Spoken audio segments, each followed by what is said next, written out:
E houve, né, um pouco antes desse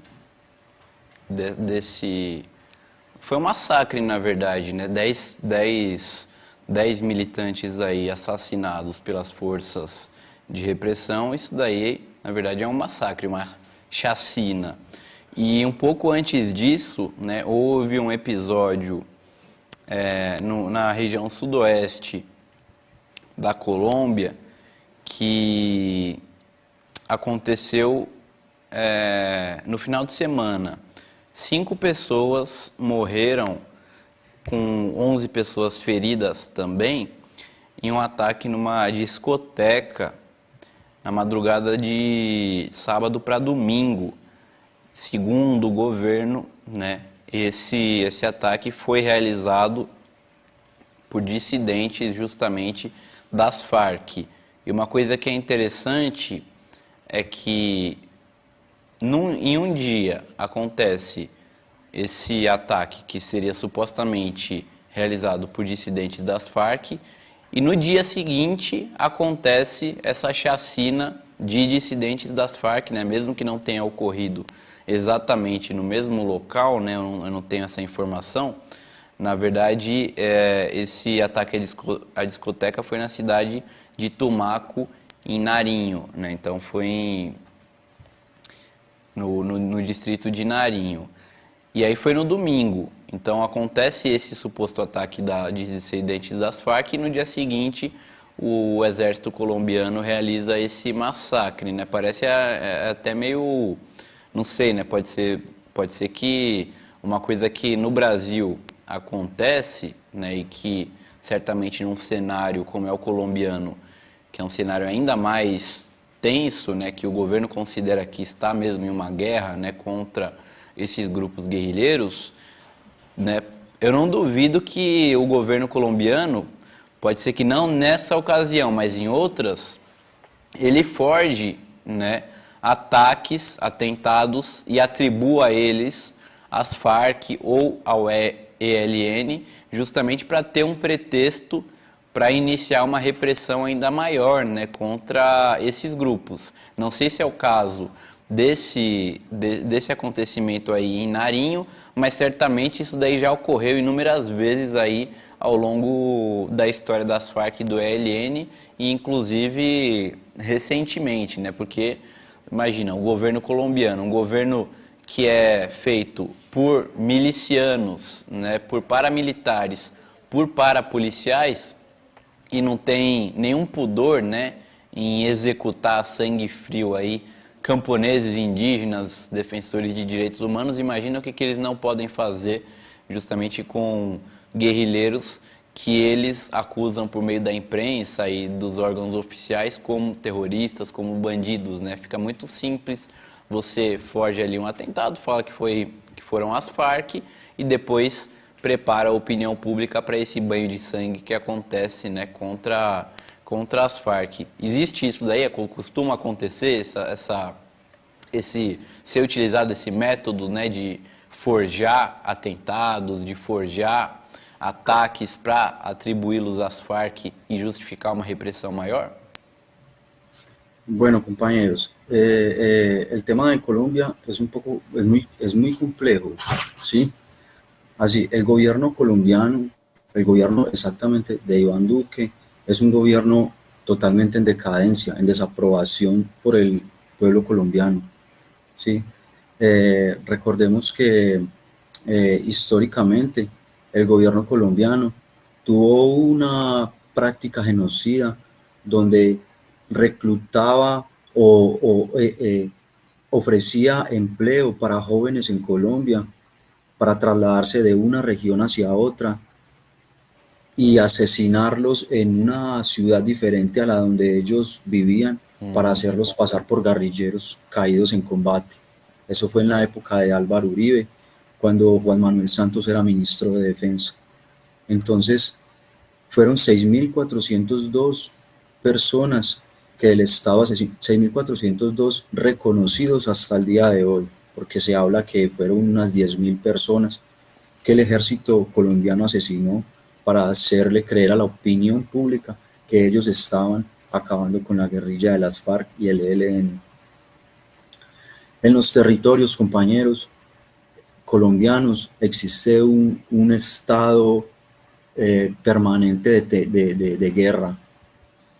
Después de la firma de paz, cuando las FARC abandonaron los territorios, cuando salieron de los territorios, hubieron otros grupos armados que quisieron tomar el control de esos territorios para precisamente apropiarse del control de las rentas ilícitas de la cocaína, de la minería ilegal, ¿no?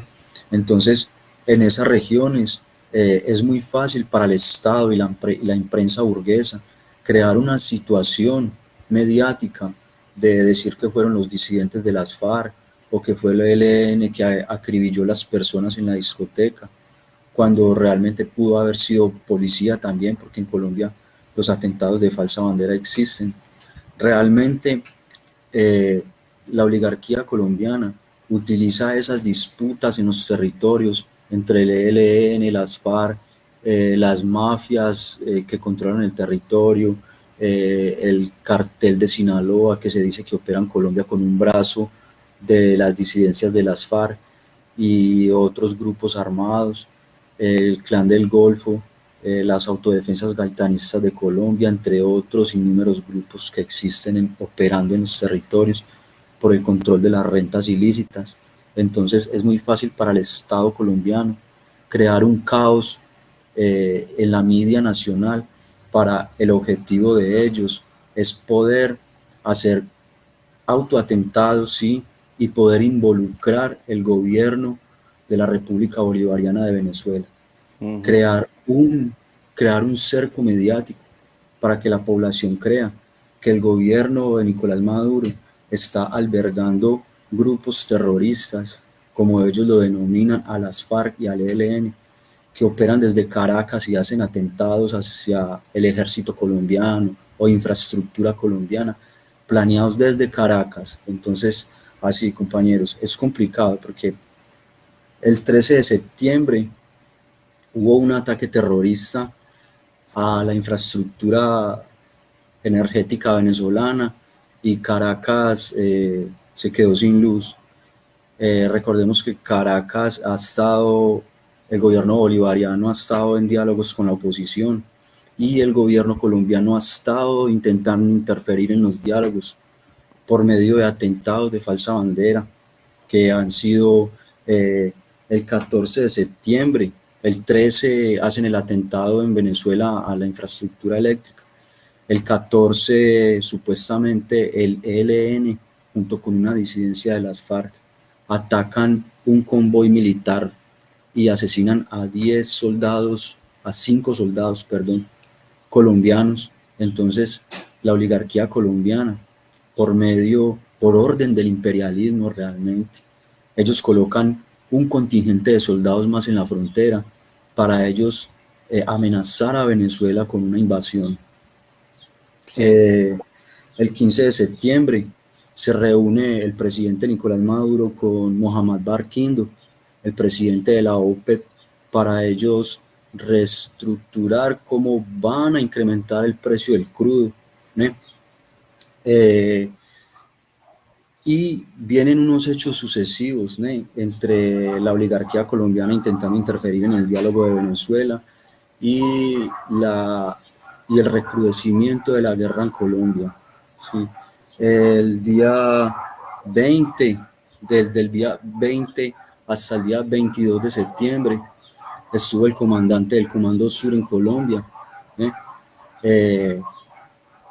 y realmente se reunió con la cúpula militar, que es una cúpula fascista que intenta realmente hostigar a Venezuela todos los días. El presidente de Colombia estaba en los Estados Unidos mientras el comandante del Comando Sur estaba en Colombia, Iván Duque estaba en los Estados Unidos. Entonces todos podemos ver que quien manda realmente en los Estados Unidos es el complejo militar norteamericano. El presidente sale del país y entra el jefe del Comando Sur para para tal vez comandar esos atentados de falsa bandera y crear escenarios mediáticos para ellos poder intentar invadir a Venezuela y cercarlo cada día más. También el día 23 de septiembre, el jefe del Comando Sur llega a Brasil desde Colombia. Entonces, son cosas que están conectadas, ¿no? Y no sé si Bolsonaro estaba en Brasil cuando el jefe del Comando Sur vino, ¿no? Más da para ver la conexión que hay entre Colombia y entre Bogotá y Brasilia, entre el brazo militar norteamericano y el desenvolvimiento de la política y el hostigamiento a Venezuela. Entonces, pues básicamente, compañeros, es el ataque contra las FARC y el ELN y los líderes sociales en Colombia.